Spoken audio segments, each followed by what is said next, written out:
I am California of the past. I am California of the past. I am California of the past.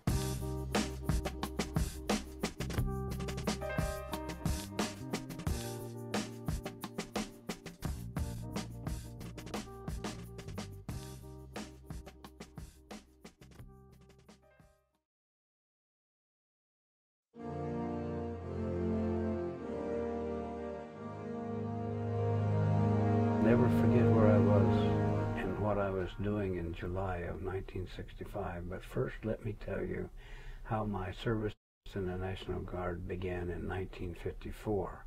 I feel that it is important for people to know how the history of how it started in Escondido. I joined the local unit as it was being reorganized after the Korean War. Employed as a full-time administrative supply technician, I was a civilian but had to wear a military uniform. The Armory was originally in a dilapidated old building near 2nd and Kalmia, where AT&T now stands. After back and forth negotiations, I became instrumental in obtaining the land for the new Armory. I recruited help from my friends in the American Legion, and they convinced the Escondido City Council to give back the 5 acres of land on which it now stands. Imagine what it was like to spend 2 weeks in Death Valley in the summer. We trained in the desert at Fort Irwin in the excruciating heat and burning sand.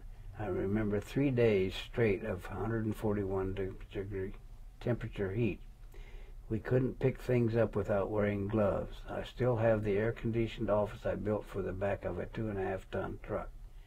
I recall one of the mishaps we had. A tank caught on fire and we couldn't put it out with the fire extinguishers.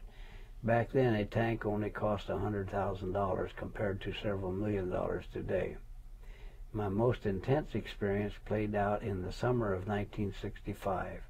On the way to summer training, we stopped in Ventura. At midnight, we were ordered to turn around and go back to LA because the riots had broken out in Watts. I had already been up all night and had to patrol the streets for another 24 hours. I remember fires burning everywhere and everybody looting the stores, creating complete mayhem. What my daughter saw on TV scared her to death. At one point, my commander told me to sit on top of the radio box to look for snipers. I was thinking, are you kidding? Instead, I walked behind the Jeep with 800 men behind me. I was more scared of them because half of these young kids had never fired their weapons before. We stopped the riots by shooting 13 men and women rioters, some of whom ran the blockades with trunkfuls of Molotov cocktails. As first sergeant of the Escondido Company, it was my job to check the intersections and make sure all the guards were okay. When it was all over, I felt relieved that none of us were injured.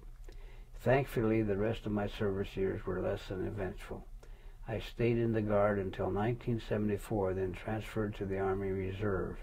After 32 years in the military, I retired in 1984. I am very thankful for all my experiences and for the military benefits I am getting in my retirement years.